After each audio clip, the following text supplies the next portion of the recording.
ইরানের তো আসলে পাল্টা আঘাত করার মতো তেমন কিছু নাই, কিছু ক্ষেপণাস্ত্র ছাড়া। ক্ষেপণাস্ত্র ব্যয়বহুল, এইটার একটা স্টক আছে, সেটা শেষ হয়ে যেতে পারে দ্রুত। বিমান দিয়ে বোমা মারা অনেক বেশি কস্ট এফেক্টিভ, তাই এই যুদ্ধে ইরান টিকবে না। তার উপরে আমেরিকা আর ইসরায়েল একসাথে আক্রমণ করছে, আর ইরান ওইদিকে কাতার, বাহরাইন, জর্ডান, আরব আমিরাত, সৌদি আরব আর ইসরায়েলেও একসাথে পাল্টা আক্রমণ করছে। ইরান একা অসংখ্য শত্রুদের সাথে একসাথে লড়তেছে। একা এতগুলো রাষ্ট্রের সাথে একই দিনে যুদ্ধ বাধায় দেওয়ার ইতিহাস দুনিয়াতে আর একটা আছে কিনা মিলিটারি বিশেষজ্ঞরা বলতে পারবেন, আমি খুঁজে দেখছি, পাই নাই। এইটা একটা অভাবনীয় যুদ্ধ, এমন যুদ্ধ আগে কখনো হয় নাই। ইরান একটা মরণ কামড় দিছে, এমন ভাবে যে আমি তো মরবই, তোমাদের সাথে নিয়ে মরবো, এই স্টাইলে। এই যুদ্ধে ইরানকে পরাজিত হবে, অন্য পরাশক্তিগুলো কি অবস্থান নেবে? আর আমেরিকা আসলে লাগলো কেন ইরানের পিছনে? আমেরিকার লাভ কি? এই জটিল রাজনীতি বুঝলে পরিষ্কার হয়ে যাবে বিশ্ব রাজনীতি, ভূ রাজনীতি এগুলো কি আসলে কিভাবে কাজ করে। আসেন আজকাল আলাপ আল্লাহর নামে শুরু করি। আলোচনা শুরুর আগে আমরা একটু সংক্ষেপে জেনে নিই আগে কি কি ঘটছিল, তাহলে ইরানের সংকট কেন তৈরি হলো সেটা বুঝতে পারবো। ইরানের পারমাণবিক কর্মসূচি নিয়ে 2000 সালের দিক থেকে পশ্চিমা দেশগুলোর সঙ্গে একটা টানাপোড়েন চলতেছিল। অভিযোগ ছিল ইরান হয়তো পারমাণবিক অস্ত্র বানাইতেছে। পৃথিবীর প্রত্যেকটা দেশে পারমাণবিক কর্মসূচি আছে, কিন্তু বাংলাদেশেরও আছে। এটা শুধু বোমা বানাইতে লাগে না, ইলেকট্রিসিটি বানাইতে লাগে, আমাদের চিকিৎসার জন্য লাগে, ক্যান্সার চিকিৎসার জন্য লাগে, রেডিওথেরাপি মেশিনে লাগে, আপনারা জানেন, এক্সরের জন্য লাগে, এমনকি বুকে যে হার্টের ডাক্তারেরা স্টেন্ট বসায় না, ওই টাইমেও লাগে। স্টেন্ট লাগাইতে গেলে দেখবেন যে ডাক্তার, নার্স, টেকনিশিয়ানরা বুকে স্যার কোনা এরকম একটা ছোট বাক্সের মতো সাদা এটা পড়ে থাকে, রেডিয়েশন মাপে ওইটা।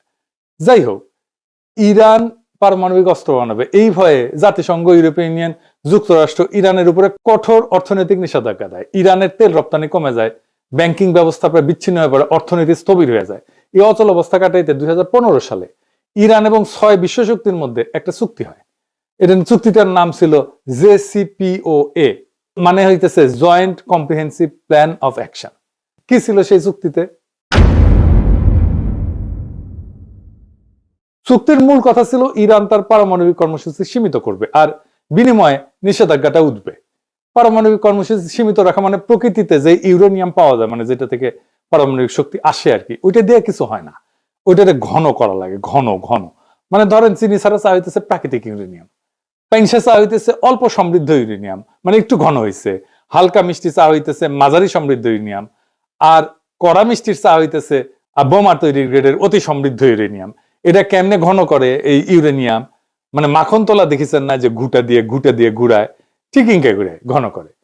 ইরান রাজি হয় যে এই ইউরেনিয়াম সমৃদ্ধকরণটা মাঝারি পর্যায়ে রাখবে, মানে যেটা দিয়ে আরামসে বিদ্যুৎ বানানো যাবে, চিকিৎসার কাজ করা যাবে। এবং আন্তর্জাতিক পারমাণবিক সংস্থা যেটা জাতিসংঘের IAEA, ওইটাকে কঠোর নজরদারির সুযোগ দিবে। নজরদারি চলতেছিল। এর ফলে চুক্তি স্বাক্ষর করার পর একটা বড় অংশের আন্তর্জাতিক নিষেধাজ্ঞা উঠায় নেওয়া হয়। ইরানের তেল রপ্তানি বাড়ে, বিদেশি বিনিয়োগও আসে। কিন্তু 2018 সালে ট্রাম্প এই চুক্তি একতরফাভাবে বাতিল করে দেয়। যুক্তি ছিল চুক্তিটা যথেষ্ট কঠোর না, মানে ট্রাম্পের পছন্দ মতো, মন মতো হয় নাই। আবার নিষেধাজ্ঞা আরোপ করা হয়। ইরান দেখে, আচ্ছা আমিও তো তাইলে ইউরেনিয়াম ঘন করব, আমার তো লাভ নাই, চুক্তিতে তো আমি নাই। তারা পারমাণবিক বোমা বানানোর মতো ঘন করে ফেলে ইউরেনিয়াম। কাছাকাছি ইরানের যুক্তি, আমেরিকা আগে চুক্তি ভাঙছে, আবার নিষেধাজ্ঞা দিছে, তাই বাধ্য হয়ে প্রতিক্রিয়া দেখাইতেছি। চুক্তি ভাঙার দায় যুক্তরাষ্ট্রের। এখন যুক্তরাষ্ট্র কি চায়? এক নাম্বার, ইরান যেন ইউরেনিয়াম আর সমৃদ্ধ নামার করে, মানে ঘন না করে। এটাই শেষ না, তার মজুদ যেটা আছে সেটা যেন কমায়, এটাই শেষ না। আবার কঠোর নজরদারিতে যেন রাজি হয়, এখানেই শেষ না। সে যেন তার ব্যালিস্টিক মিসাইলের কর্মসূচি ত্যাগ করে, এটা যেন আর না বানায়। আর কে? এটাই শেষ না, হিজবুল্লাহ ইয়েমেনের হুতিদের যেন সাহায্য না করে। আবার ইসরায়েল দাবি করে ইরানের পারমাণবিক অবকাঠামো পুরো চূর্ণ বিচূর্ণ করে দিতে হবে, এটা শেষ করে ফেলতে হবে, মাটির সাথে মিশাই দিতে হবে। একটা দেশে বাইরের দুইটা রাষ্ট্রের ইচ্ছা মতো চলতে হবে, আমেরিকা ইসরায়েল যা চাইবে তাই চলতে হবে। এটা কোনো মর্যাদা সম্পন্ন দেশ করবে? করবে না। এবার আসেন দেখি আসল প্রশ্ন, আমেরিকা ইসরায়েল কি ইরানকে হারাইতে পারবে? প্রথমে বলেনি, আমেরিকার ইসরায়েলের সম্মিলিত সামরিক ক্ষমতার ধারে কাছেও ইরান নাই। তাইলে কি ইরান হারিয়ে যাবে? না, এই প্রশ্নের উত্তর অত সহজে দেওয়া যাবে না। আসেন আমরা আলাপটা শেষ করলে বুঝবেন আসলে ইরান হেরে যাবে কিনা। যুদ্ধ তো শুধু অস্ত্রের কস্ট বেনিফিট অ্যানালাইসিস না, যুদ্ধ রাষ্ট্রের কাঠামো, ইতিহাস, ভূগোল, মনস্তত্ত্ব সব মিলে একটা পূর্ণাঙ্গ সমীকরণ। আর সেই সমীকরণে ইরানকে সহজে হারানো খুবই কঠিন, প্রায় অসম্ভব। কেন?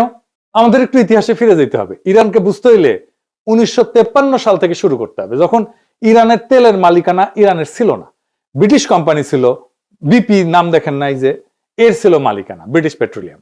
1953 সালে একটা ন্যাশনালিস্ট সরকার ক্ষমতায় আসে, প্রধানমন্ত্রী ছিল মোসাদ্দেক। সে তেল জাতীয়করণ করছিল। এর প্রতিক্রিয়া আমেরিকা সিআইএ কে দিয়া অভ্যুত্থান ঘটায়, তাকে সরায়, শাহকে ক্ষমতায় বসায়। সেই ঘটনা ইরানের রাজনৈতিক চেতনায় গভীর ছাপ ফেলে। বিদেশি হস্তক্ষেপ মানে জাতীয় অপমান। এই বোধ ইরানের রাষ্ট্রীয় স্মৃতির একটা অংশ হয়ে যায়, কালেকটিভ মেমোরির একটা অংশ হয়ে যায়। তারপরে 1779 সালে বিপ্লব হয়, ইরানের বিপ্লব। শুধু ধর্মীয় আবেগ না, বরং দীর্ঘদিনের ক্ষোভ, অপমানবোধ, বিদেশি আগ্রাসন, জাতীয় সম্পদ দখলের বিরুদ্ধে একটা প্রতিক্রিয়া, সব মিলায় রাষ্ট্র একটা নতুন কাঠামো নেয়। ইরানের পর বিপ্লবের নতুন শাসন ব্যবস্থা খুব দ্রুত নিজেদের পাওয়ার কনসলিডেট করে ফেলে। সেনাবাহিনীর ভিতরে যে সমস্ত শাহপন্থী উপাদান ছিল সেগুলো ভেঙে দিয়ে তারা নিজেদের অবস্থান মজবুত করে ফেলে। ফলে বহু বছর পরেও সামরিক অভ্যুত্থান ও গণবিক্ষোভ এই সরকার কিন্তু পড়ে যায়নি। এটা কাকতালীয় না, এটা একটা কাঠামোগত ফল। কিছুদিন আগে সারা ইরানে ব্যাপক বিক্ষোভ হয়েছে না? আন্তর্জাতিক শক্তি সাপোর্ট দিচ্ছে, আমেরিকা সাপোর্ট দিচ্ছে, ইরান সরকার বর্বর ভাবে রক্তপাত ঘটায় বিক্ষোভ দমন করছে।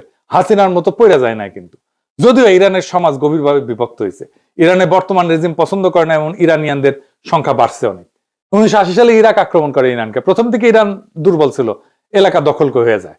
কিন্তু 1982 সালের মধ্যে ইরান অধিকাংশ দখলকৃত এলাকা পুনরুদ্ধার করে ফেলে। সাদ্দাম হোসেন ভাবছিলেন যে আক্রমণে ইরানের ভিতরে একটা অভ্যুত্থান হবে, বিপ্লবী সরকার পড়ে যাবে। বাস্তব হয়েছে উল্টা।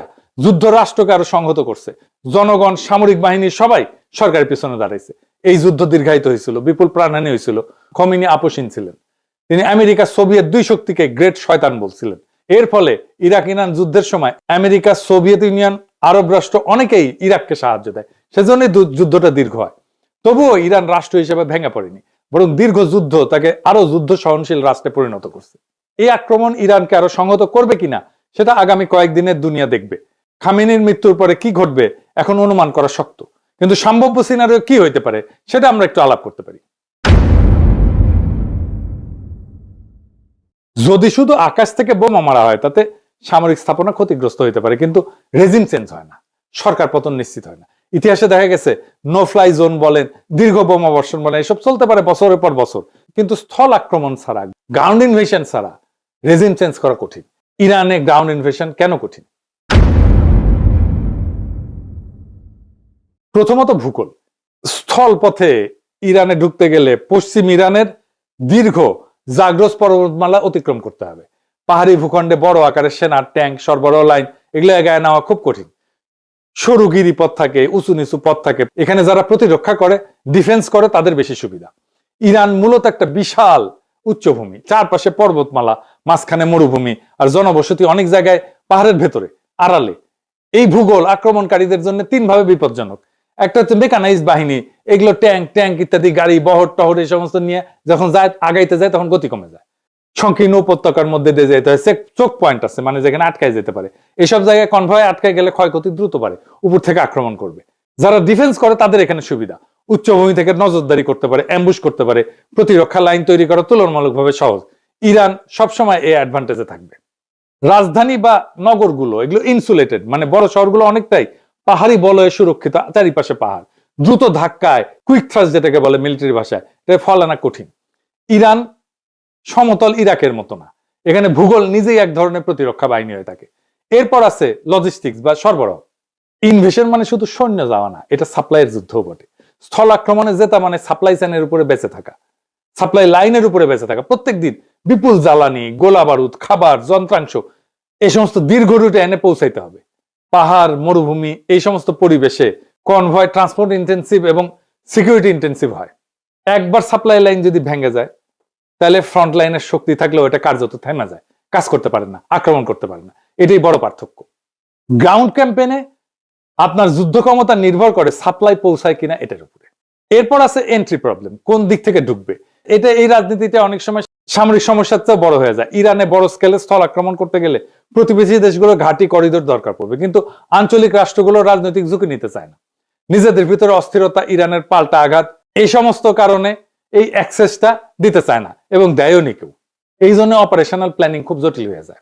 ইরান যেটা সিকিউরিটি স্ট্র্যাটেজি নিয়ে চলে, এটার একটা প্রতিরক্ষার ধারণা আছে, এটাকে বলে A2AD প্লাস অ্যাসিমেট্রিক। এটা দিয়ে সময় কেনে এবং খরচ বাঁচায়। A2AD এটা আবার কি আসেন, এটা বুঝে দেখি। এনা সামরিক টার্ম ইউজ করলাম আর কি, কুল লাগে এনা এগুলো শুনলে, বুঝে কই। A2AD মানে হইতেছে অ্যান্টি অ্যাক্সেস, দুইটা এ সেজন্য A2AD মানে হচ্ছে এরিয়া ডিনাল। সহজ ভাষায় শত্রুকে ঢুকতে দিও না, ঢুকলেও আরামে চলতে দিও না। ধরেন কেউ আপনার বাড়িতে ঢুকতে চায়, আপনি কি করবেন? গেটের সামনে কাটা বসাবেন, রাস্তা ব্লক করবেন, চারপাশে নজরদারি বসাবেন, ঢুকলে আঘাত করবেন। ইরানও সমুদ্র এবং আকাশপথে ঠিক এইটাই করে। উপসাগরে ছোট ছোট দ্রুতগামী নৌকা থাকে, সমুদ্রের মাইন পথ থাকে, দূরপাল্লা ক্ষেপণাস্ত্র থাকে, ড্রোন থাকে, এয়ার ডিফেন্স থাকে। উদ্দেশ্য হচ্ছে আমেরিকা বা অন্য কেউ যেন সহজে বাহিনী ঢুকাইতে না পারে। আর অ্যাসিমেট্রিক এটার মানে কি? অ্যাসিমেট্রিক মানে হচ্ছে শত্রু বড় এবং শক্তিশালী হইলে সরাসরি তার মতো লড়বে না, অন্যভাবে লড়বে। ইরান জানে যুক্তরাষ্ট্র প্রযুক্তি, বিমান, জাহাজে অনেক আগায়, তাই ইরান সরাসরি ট্যাঙ্ক বনাম ট্যাঙ্ক যুদ্ধ করতে যাবে না, বরং ছোট ছোট ছোট ছোট আঘাত, ড্রোন হামলা, প্রক্সি বাহিনী ব্যবহার করে মিসাইল ছড়ে দূর থেকে চাপ সৃষ্টি করবে, সাইবার হামলা করবে। এইভাবে বড় শক্তিকে ধীরে ধীরে ক্লান্ত করে ফেলবে। আর সময় কেনা মানে কি? ইরান জানে যে সে হয়তো দ্রুত যুদ্ধে জিতবে না, কিন্তু সে যুদ্ধ লম্বা করতে পারে। যুদ্ধ যত লম্বা হবে আমেরিকার খরচ বাড়বে, রাজনৈতিক চাপ বাড়বে, আন্তর্জাতিক সমর্থন কমতে পারে, জ্বালানির বাজার অস্থির হয়ে যাবে। অর্থাৎ ইরানের কৌশল হইতেছে দ্রুত হারবো না, যুদ্ধকে এমন ব্যয়বহুল বানাবো যাতে শত্রুই ক্লান্ত হইয়া যায়। আর খরচ বাড়ানো মানে শুধু টাকা পয়সা খরচ না, খরচ বলতে অর্থনৈতিক খরচ তো আছেই, তার সাথে সামরিক ক্ষয়ক্ষতি, রাজনৈতিক ক্ষতি, আন্তর্জাতিক চাপ। ইরান চেষ্টা করে যেন প্রতিপক্ষ ভাবে এই যুদ্ধে ঢুকলে লাভের চেয়ে ক্ষতি বেশি। এটাকে বলা হয় ডিটারেন্স। মানে এর জন্য শত্রুপক্ষ দূরে থাকবে, আক্রমণ করার আগে 10 বার ভাববে। এরপর আছে টেক দ্য সিটি সমস্যা, মানে শহর দখল করে ফেলে হারায় দেওয়া। এটা কিরকম, এটা একটু বুঝে দেখে, এটা মজার বিষয় আছে। ইরানের জনসংখ্যা বড় এবং অনেক, 31টা প্রদেশ আর 1,500 শহর। বড় শহরে 30টা, তারও বেশি। বড় শহরে ঢুকলে যুদ্ধ বদলায় যায়, কিন্তু ট্যাঙ্ক, আর্টিলারি অ্যাডভান্টেজ কমে যায়, স্নাইপার গুরুত্বপূর্ণ হয়ে যায়, তারপরে মাইন টাইন, ছোট ইউনিটের প্রতিরোধ এই সমস্ত বাড়ে, বেসামরিক ক্ষয়ক্ষতি, দ্রুত রাজনৈতিক সংকট তৈরি করে ফেলে। এরকম শহর দখলে পর্যায়ে গেলে এটা রাজনৈতিক সমস্যা শুরু হয়ে যায়। রাশিয়ায় এক স্ট্যালিনগ্রাদ শহরকে কব্জা করতে পারে না হিটলার, লেজ গুটায় পালাইতে হয়েছিল। ইউক্রেনের শহর হইতেছে 450 মতো, রাশিয়া মাত্র 6-7টা দখল করতে পারছে এই 4 বছরের যুদ্ধে। এই জন্য আমেরিকা বড় আকারের যুদ্ধ দীর্ঘদিন চালাতে পারবে না। কেন? এটা আমার কথা না, ওয়াশিংটন পোস্টে আমেরিকান জেনারেলরা বলছে যুক্তরাষ্ট্রের কাছে এখন পর্যাপ্ত গোলা বারুদ, রকেট, ইন্টারসেপ্টর এগুলো নাই, যা বড় আকারে দীর্ঘ সময় যুদ্ধ চালাইতে পারে। এবং অনেক মধ্যপ্রাচ্যের দেশও তাদের ঘাঁটিগুলো যুদ্ধের কাজে দিতে রাজি না। এটা বড় ধরনের সামরিক অভিযানের জন্য একটা বড় বাধা, ওয়াশিংটন পোস্টের জেনারেলরা বলছে, আমেরিকান জেনারেলরা। আর 2 নম্বরে দিচ্ছে রাজধানী পতন মানে রাষ্ট্রে পতন না। তেহরান দখল হইলেও সরকার পূর্বাঞ্চলে সরে যায়, যুদ্ধ চালাইতে পারে। ইতিহাসে বহুবার দেখা গেছে রাজধানী হারা রাষ্ট্র লড়াই চালায় গেছে। মস্কোতেই তাই হয়েছে, নেপোলিয়ান গেছে, মস্কো দখল করছে, ওরা চলে গেছে দূরে, পরে আবার ফিরে আসছে। এবং নেপোলিয়ান ওই রাশিয়ার যুদ্ধে হারছিল, কিছুই করেনি, শুধু বসেছিল রাশিয়ান সোলজাররা।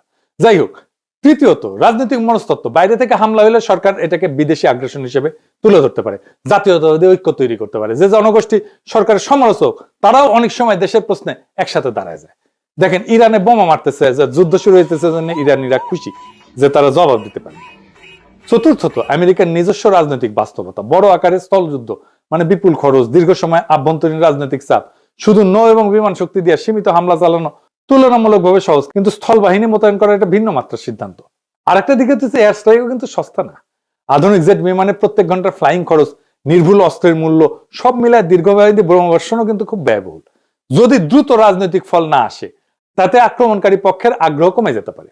ইয়ামেনে হুতিদের উপরে দীর্ঘ বোমাবর্ষণ করছে আমেরিকায়, তা হুতিরা আত্মসমর্পণ করছে? করে নাই। সব মিলায় সমীকরণটা এরকম যে ইরানের সামরিক সক্ষমতা হয়তো সীমাহীন না, ক্ষেপণাস্ত্রের মজুদ সীমিত, কিন্তু যুদ্ধে জেতা মানে শুধু প্রতিপক্ষের অস্ত্র শেষ হওয়া না, রাষ্ট্র ভাঙতে হইলে ভেতরের কাঠামো ভাঙতে হয়। আর ইরান বিপ্লব পরবর্তী 4 দশকে নিজেদের এমন ভাবে গড়ে তুলছে যে বাইরের আঘাত তাকে দুর্বল না করে এরকম সময় তাকে আরো সংহত করতে পারে। সুতরাং বর্তমান যৌথ হামলা ইরানকে ক্ষতিগ্রস্ত করতে পারে, কিন্তু শুধু আকাশ যুদ্ধ দিয়ে ইরানের সরকারকে সরানো, রাষ্ট্র কাঠামো ভেঙে ফেলা তা সহজ বা নিশ্চিত না। এরপরে ইরানের হাতে আছে 2টা স্ট্র্যাটেজিক অ্যাসেট। কি সেটা? এইটা পারমাণবিক বোমার চাইতে শক্তিশালী। একটা হইতেছে হরমুজ প্রণালী, 20 মিলিয়ন ব্যারেল তেল যায় প্রত্যেক দিন এটা দিয়ে। 8টা দেশের তেল যায় সারা দুনিয়ায়, ইরান, ইরাক, ওমান, আমিরাত, সৌদি আরব, বাহরাইন, কাতার, সারা দুনিয়ার 20 থেকে 25% তেল এই ছোট্ট সাগর পথ দিয়ে যায়। এইটা ইরানের নিয়ন্ত্রণে। সৌদি, কুয়েত আর কাতারের 90% তেল এই রাস্তায় যায়। আর একটা হইতেছে ইয়ামেনের পাশে আর একটা গুরুত্বপূর্ণ প্রণয় আছে, তার নাম হয়েছে বাব এল মানদেব। এইটা লোহিত সাগর আর গালফ অফ এডেন এই দুইটাকে যুক্ত করে। এর মাধ্যমে জাহাজগুলো সুয়েজ খাল হয়ে ইউরোপ, এশিয়া এই রুটে চলাচল করে। এদিক দিয়ে তেল যায়। এখান দিয়েও প্রত্যেক দিন ধরেন 7 থেকে 10 মিলিয়ন ব্যারেল তেল, পেট্রোলিয়াম পণ্য এদিকে যায়। এইটা প্রায় 10%-এর মতো তেল পরিবহন করে বৈশ্বিক তেলের। এটাও ইরান হুথিদের দিয়ে আংশিক বা পুরোপুরি বন্ধ করে দিতে পারে। এতে কোন কোন দেশ ক্ষতিগ্রস্ত হবে? আমরা তো হবই, আমরা দুধবাদ। ইন্ডিয়া হবে, ইউরোপ হবে, চায়না হবে, ব্যাপকভাবে ক্ষতিগ্রস্ত হবে। সেটা বড় ব্যাপার না, কিন্তু এই কারণেই বলা যায় ইরানকে আঘাত করা সম্ভব, কিন্তু সেটা ইতিহাস, ভূগোল এবং রাষ্ট্র কাঠামো বিচারে তাই অসম্ভব। এখন প্রশ্ন হইতেছে ট্রাম্পের কি লাভ ইরানকে আক্রমণ কইরা? অন্য লাভের মধ্যে আছে আমেরিকাকে ট্রাম্প তো গ্রেট বানাবে, মেক আমেরিকা গ্রেট এগেন। ও গুয়াতনাই সাম রাধাকৃষ্ণের নাম। তো এখন যারা ওর কম্পিটিটর, মানে ধরেন ইউরোপ, তারপরে চায়না, তাদের চাপে ফেলতে পারে। ইউরোপ আর চায়নাকে সে যুদ্ধ বাধা এই দুই শক্তিকে চাপে ফেললো, তেল পাইল না, এক্সট্রা লাভ। তাদের ইকোনমি চাপে পড়বে, ইউরোপ এবং চায়নার ইকোনমি চাপে পড়বে এই যুদ্ধের কারণে, কারণ তাদের জ্বালানি আসবে না। ইউরোপ আর চায়নার ইকোনমি দারুণ ভাবে ক্ষতিগ্রস্ত হবে। আর ইন্ডিয়া আমার অনুমান সিস্টেম করে আসছে ও মোদির সফরে, আবার হয়তো রাশিয়ান তেল নিবে, এই কনসেশন দিয়ে আসছে। ট্রাম্প তো কিছু না পাইলে কিছু দেয় না। একবার তো নেতা নেওয়ার মনোরঞ্জনের জন্য নাচছিল মোদি, এপস্টেইন ফাইলে আসিছে। এইবার আমার অনুমান আফগানিস্তান আর পাকিস্তানের মধ্যে যুদ্ধটা ওই মোদি লাগাইছে, পাকিস্তানকে সীমান্তে বিজি রাখবে। এখন তালেবান আর ইন্ডিয়া তো জিগরি দোস্ত, পাকিস্তান যেন কোনোভাবে আর এইদিকে নজর দিতে না পারে, সাহায্য করতে না পারে ইরানের। সে তো আবার ইরানের বন্ধু। আবার ভারতীয় রাষ্ট্রায়ত্ত company India ports global limited, সে ইরানের চাবাহারের শহীদ বেহেশতি টার্মিনাল পরিচালনা করে। ভারত সেখানে ক্রেন, কার্গো হ্যান্ডলিং এই সমস্ত ইকুইপমেন্ট বসাইছে। এখান থেকে কোনো গোয়েন্দা তথ্য নিতে পারে। এই পোর্ট হয়তো তাদের কাজে লাগতে পারে ইসরায়েলের। ইরানের এই পোর্ট ম্যানেজমেন্টের দায়িত্ব তো উচিত হয় নাই দেওয়া ইন্ডিয়ারে, ইরানের। ওরা দেওয়ার সবার বেশি বুঝে। আবার ওমানের ডোকোমেও একটা পোর্ট আছে যেখানে লজিস্টিক অ্যাক্সেস আছে, মেইনটেনেন্স অ্যাক্সেস আছে ইন্ডিয়ার। এটা আবার হরমুজ প্রণালীর জাস্ট বাইরে। ফলে পারস্য উপসাগরের উত্তেজনা হইলে বিকল্প অপারেশন পয়েন্ট হিসেবে এটা কাজ করতে পারে। হয়তো ইন্ডিয়া এই পোর্টগুলো থেকে কোনো সাহায্য দিবে ইসরায়েলকে, আমেরিকাকে, হইতে পারে গোয়েন্দা তথ্য বা লজিস্টিক্স। ইরান হয়তো সামরিক দিক থেকে দুর্বল, কিন্তু ইরান কোনো ফাঁকা মরুভূমি রাষ্ট্র না। 1953 সালের অপমান, 1979 সালের বিপ্লব, 8 বছরের যুদ্ধ এই রাষ্ট্রের ডিএনএতে বেঁচে থাকার রাজনীতি বসে আছে। খামেনি নিহত হয়েছে, তাহলে হয়তো নেতৃত্ব বদলাবে, কিন্তু রাষ্ট্র কি ভেঙে পড়বে? ইতিহাস বলে খুব সহজ না। যদি শুধু আকাশ হামলা হয়, অবকাঠামো ক্ষতিগ্রস্ত হবে, কিন্তু রেজিম চেঞ্জ এটা স্থল আক্রমণ ছাড়া প্রায় অসম্ভব। ইরান হয়তো দুর্বল, কিন্তু কোন ঠাসা রাষ্ট্র সবচেয়ে বিপজ্জনক হয়? এই যুদ্ধের ফল নির্ভর করবে কে বেশি শক্তিশালী তার উপরে না, বরং কে বেশি সময় ধরে টিকতে পারবে তার উপরে। আর বিশ্ব রাজনীতি আজ আবার প্রমাণ করছে ভূ রাজনীতি মানে মানচিত্রের রেখা না। ভূ রাজনীতি মানে শক্তি, স্মৃতি, অর্থনীতি আর প্রতিরোধের সমীকরণ। আসন্ন দিনগুলো নির্ধারণ করবে এটা কি একটা সীমিত সামরিক অভিযান নাকি নতুন এক বৈশ্বিক অস্থিরতার সূচনা। আল্লাহ আমাদেরকে সবাইকে হেফাজত করুন। এই রক্তক্ষয়ী যুদ্ধ বন্ধ হোক। ইনকিলাব জিন্দাবাদ।